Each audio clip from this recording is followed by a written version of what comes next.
everybody, and welcome back. And for those of you who are new here, I just want to give you a big thank you and say you are a bunch of rock stars for showing up to listen to this and to watch it. Well, we got a very particular kind of analysis today, guys, because we are talking about Insidious The Last Key, which comes out on Blu Ray tomorrow. Well, if there's anything you guys know about me, it's that if there's one thing I absolutely cannot stand, it is a really horrendously done horror film. So instead of going into the deeper message of things like I do with many of my other analysis, today we're just going to talk about Insidious The Last Key. And we're going to talk about why it is truly a horrendous horror film and why it should have never been made.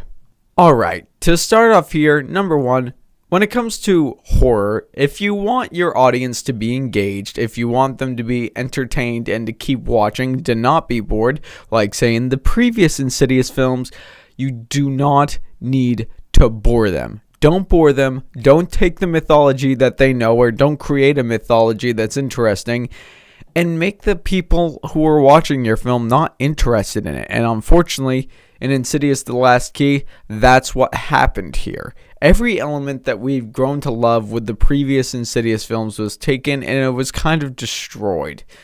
The mythology we loved, the messages that we learned, and everything that we learned about this upside down, about this other place, about this dark dimension.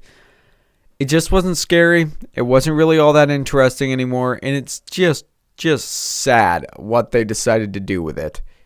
And then let's take the character of Elise. You know, a concept that is very interesting here. Going back to Elise's house where she started encountering demons, where she started encountering the darkness. That's a concept that is cool on its own. And they butcher it because everything to deal with Elise, the people that she interacts with, her home, the past that she had with this place, it just does not interest you as an audience because the script is horrendously written, the character development is just not there, and what they try to do, every little thing that they try to either scare you with or intrigue you with, it's just flat out useless. And it doesn't intrigue you, it doesn't scare you, it just makes you want to fall asleep in your chair. And if there's one thing that people, above anything else, if there is one thing that a horror film should do to keep me engaged, it is to have really good mythology. You take a film like The Conjuring, or you take a film like It, or maybe even a film like The Shining. These films that have really good mythos inside of them. And these films that are interesting not only because of the characters that they have, not only because of the scripts, but because they've got this Grimm Brothers fairy tale feel to them. They feel like a fairy tale that would have been created by the Grimm Brothers just in modern day. And in Insidious The Last Key, you have mythology. And it feels like mythology that was written by a 5-year-old, as if the producers and the screenwriters couldn't find anybody else or couldn't find any ideas for themselves. So they took their ideas, they gave a pen and a piece of paper to a 5-year-old, and they said, here you go. Now create a story for us. Guys, my last word when it comes to this film and when it comes to this analysis, if you're an aspiring filmmaker and you want to make a horror film, here are just some helpful tips.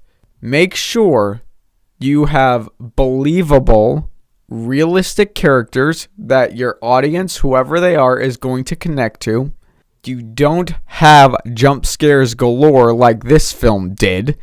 Make sure your scares are authentic, make sure they're real, and make sure they get the audience thinking. And it doesn't need to be thinking about the scares, thinking about the subject matter that is in your film.